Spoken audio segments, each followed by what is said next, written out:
भाजपा जिसको आप हराना चाहते हैं, विरोधी जो भी उनके दल है, अब किसी को भी अगर आप हराना चाहते हैं तो सबसे पहले आपको समझना है कि उसकी ताकत है क्या। भाजपा को वोट लोग क्यों देते हैं? जब तक आप उसकी ताकत को समझकर उससे बेहतर कोई प्रयास नहीं करेंगे तब तक लोग वोट आपको क्यों देगा। तो जो भाजपा को वोट मिलता है वो मोदी के ग्राफ ऊपर नीचे से नहीं मिलता है। भाजपा को वोट मिलने के 4 कारण हैं। पहला, हिंदुत्व जो उनकी एक विचारधारा है, विचारधारा से जुड़ा हुआ एक बहुत बड़ा वर्ग है जो भाजपा को इसलिए वोट करता है कि उसका भाजपा वाले हिंदुत्व में यकीन है। दूसरा, जो ये नियो राष्ट्रवाद की बात शुरू हो गई है, जो गांव देहात में आप सुनते हैं कि भारत विश्व का गुरु बन गया, पूरे विश्व में भारत की शान मोदी जी ने बढ़ा दी, इतना बड़ा G20 हो गया। ये जो सारी बातें हैं ये राष्ट्रवाद की जो भावना है। पुलवामा का आपने देखा होगा, पुलवामा के नाम पर लोगों ने वोट दे दिया।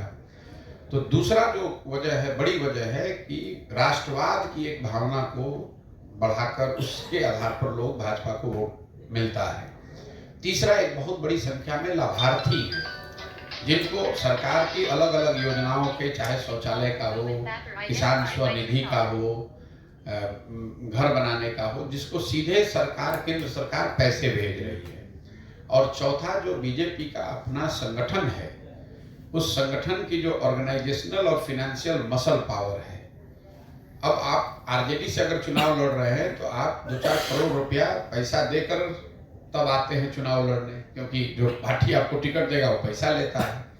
अगर आप भाजपा से चुनाव लड़ रहे हैं तो भाजपा वो पैसा आपको दे रही है कि भाई आप जाइए और अच्छे से वहाँ जनसंपर्क कीजिए और चुनाव लड़िए। तो इन चारों विषयों पर कम से कम 4 में 3 अगर आप बेहतर प्रयास नहीं करेंगे, हिंदुत्व के सामने कोई बेहतर विचारधारा होनी चाहिए, राष्ट्रवाद जो भाजपा का राष्ट्रवाद है उससे बेहतर राष्ट्रवाद आपका दिखना चाहिए, लाभार्थी के लिए, लोगों के लिए जो भाजपा कर रही है उससे बेहतर लाभार्थी का आपका मॉडल होना चाहिए, और जितनी ताकत भाजपा की ऑर्गेनाइजेशन की, संगठन की जमीन पर है उसके मुकाबले का संगठन खड़ा होना चाहिए। जब तक इन 4 में कम से कम 3 बातों पर आप बेहतर प्रयास नहीं करेंगे तो 10 में 7 बार 8 बार आपको हार का ही सामना करना पड़ेगा। 1-2 जगह जहां जीत हासिल हो भी जाती है उसका कोई बहुत असर नहीं है। कई लोगों को लग रहा है भाई कांग्रेस तेलंगाना जीत गई, कर्नाटक जीत गई। ये वोट कांग्रेस को नहीं मिला है, ये वोट वहां की सरकार के खिलाफ है। मतलब लोग केसीआर के खिलाफ वोट करना चाहते थे, वहां से दल के तौर पर कांग्रेस ही है तो कांग्रेस को वोट मिल गया। प्रो इनकम्बेंसी का जो वोट होता है, जहां आपकी सरकार है और फिर अगर आपको लोग चुने तो फिर बात है। तो जब तक कांग्रेस के लोग इस तरह का प्रयास नहीं करेंगे तब तक उनको सफलता मिलने वाली नहीं। क्या आने वाले चुनाव में फिर मोदी जी आपको बुलाएंगे तो जाएंगे आप उनके पास? हम तो जब काम ही नहीं वो करते हैं तो कोई बुलाए हम कहीं नहीं जाएंगे। ना राहुल जी बुलाएंगे तो भी नहीं जाएंगे, नीतीश जी बुला रहे हैं तो भी नहीं जाते हैं, मोदी जी बुलाएंगे तो भी नहीं जाते हैं। क्योंकि मैंने अपना तय किया है जीवन में कि मैंने जिन दलों के साथ, पार्टियों के साथ काम कर लिया, 10 वर्ष किया, अब और लोगों की एक समझ है कि मैं जिन दलों को, नेताओं को सुझाव मैंने दिया, उनके साथ काम किया, वो लोग सब लोग चुनाव जीत गए। तो मैंने अपने लिए अब तय किया है कि भाई मुझे दल और नेता को सुझाव नहीं देना है, मुझे बिहार की जनता को सुझाव देना है। ये आपको लग रहा है कि पहले प्रशांत किशोर कुछ दूसरा काम करते थे, अब दूसरा करते हैं। हम वही काम कर रहे हैं जो पहले करते थे। पहले दलों को, नेताओं को सुझाव देते थे, उनकी मदद करते थे। अब हम वो काम बिहार की जनता के लिए कर रहे हैं। और मुझे इससे कोई मतलब नहीं है कि भाजपा जीत रही है, कि आरजेडी जीत रहा है, कि कांग्रेस जीत रहा है। कौन जीत रहा है, कौन हार रहा है, ये मेरा विषय नहीं है। मेरा विषय है कि बिहार की जनता जीतनी चाहिए, हमारी स्थिति सुधरनी चाहिए। मोदी जी जीत गए, 10 साल से जीते हुए हैं, तो उससे बिहार से पलायन तो नहीं रुक गया, उससे बिहार की बदहाली तो नहीं खत्म हो गई, बिहार के बच्चों का भला नहीं हुआ। उससे पहले यूपीए की सरकार थी, कांग्रेस की सरकार थी, उससे तो बिहार का कुछ भला नहीं हुआ।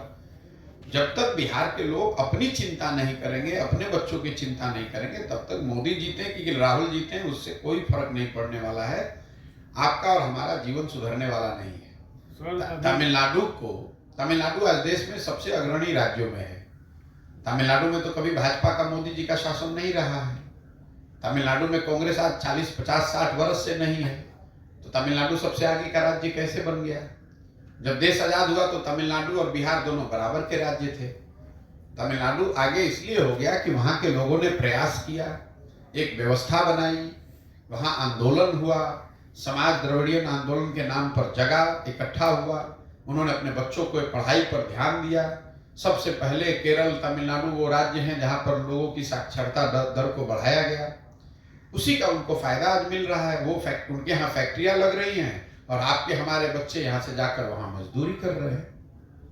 मोदी जी या प्रशांत किशोर और राहुल गांधी से क्या हो जाएगा? जब तक समाज नहीं सुधरेगा तब तक ये बिहार की दशा सुधरने वाली नहीं है, और मेरी अपनी समझ ये है और इसीलिए हम उस दिशा में काम कर रहे हैं।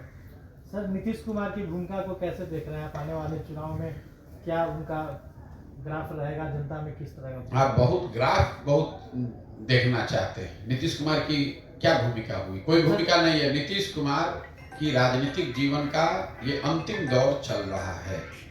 कुछ महीने, चाहे वो लोकसभा चुनाव तक चल रहे या लोकसभा के चुनाव के बाद कुछ और महीना चल लेगा, अब उनके लंबे राजनीतिक जीवन का पटाक्षेप होने का समय आ गया है। ये बिहार के पत्रकार और यहाँ पर राजनीति करने वाले लोग, चूंकि आपके वो मुख्यमंत्री हैं तो आपके लिए महत्वपूर्ण है, आप चर्चा करते रहते हैं। देश के राजनीतिक परिदृश्य में नीतीश कुमार की न कोई भूमिका है, न कोई महत्व है, न ऐसा है कि नीतीश कुमार के आने जाने लगने से कुछ स्थिति बदलने वाली है। आप बताइए, नीतीश कुमार जी अगर बंगाल में चले जाएं तो किसको जिता देंगे, किसको हरा देंगे? अरे उनका तो अपना ठिकाना बिहार में नहीं है। हमने आपने मोदी जी के ग्राफ के बारे में कहा, हमने अभी से 1 महीने पहले एक बात बताइए, आपको दोहरा देता हूँ। मैंने जीवन में सिर्फ एक बार चुनाव से पहले बंगाल में कहा कि भाजपा को यहाँ 100 सीट नहीं आएगा। जब पूरा देश कह रहा था कि भाजपा को 200 सीट आएगा, मैंने कहा कि भाजपा को 100 सीट नहीं आएगा, अगर आएगा तो हम संन्यास ले लेंगे। इतने विश्वास से मैंने कहा था। भाजपा को बंगाल में 77 सीट आया है। मैं इतने ही विश्वास से आपको ये कह सकता हूं कि आने वाले लोकसभा चुनाव में नीतीश कुमार की पार्टी जदयू को 5 सीट भी नहीं आएगा। अगर आएगा तो हम बिहार की पूरी जनता के सामने खड़े होकर माफी मांगने को तैयार हैं, गलत आकलन करने के लिए।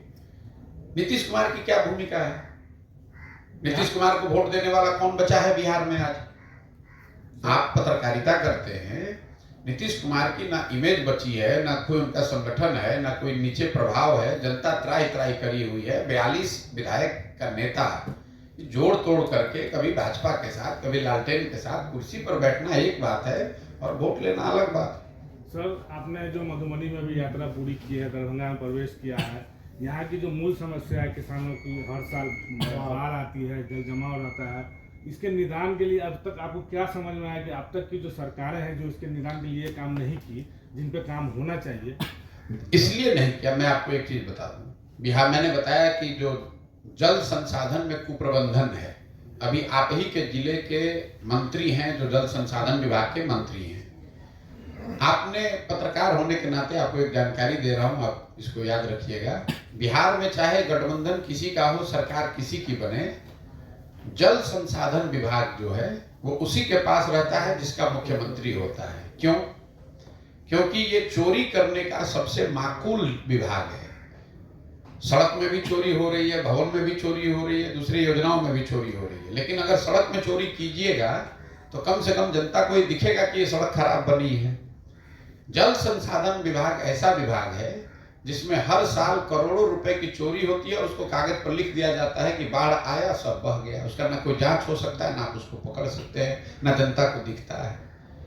तो जल संसाधन विभाग बिहार में पैसा वसूली का सबसे बड़ा विभाग है। इसीलिए वो चाहे नीतीश कुमार हो कि लालू जी हो कि भाजपा, जो भी मुख्यमंत्री रहता है वो जल संसाधन विभाग नहीं छोड़ता है। तो जब जिस विभाग में को आपने लूट का, पैसा उगाही का अगर आप उसको केंद्र बना दीजिएगा तो स्वाभाविक तौर पर वो दिक्कत आएगी। दूसरी बात यह है कि जल संसाधन को लेकर बिहार में कोई वैज्ञानिक नजरिए से प्रयास नहीं किया गया। एक होलिस्टिक सोच जो है कि जो पानी है, पूरी दुनिया में लोग बता रहे हैं कि अगला जो विश्व युद्ध होगा, अगर कभी हुआ, तो पानी के मुद्दे पर होगा। पानी की इतनी कमी है पूरे देश में और पूरे विश्व में।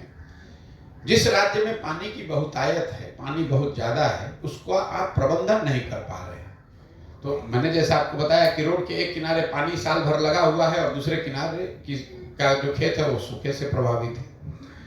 जलकर यहाँ है लेकिन उन पोखरों का, उन तालाबों का कोई उपयोग नहीं है।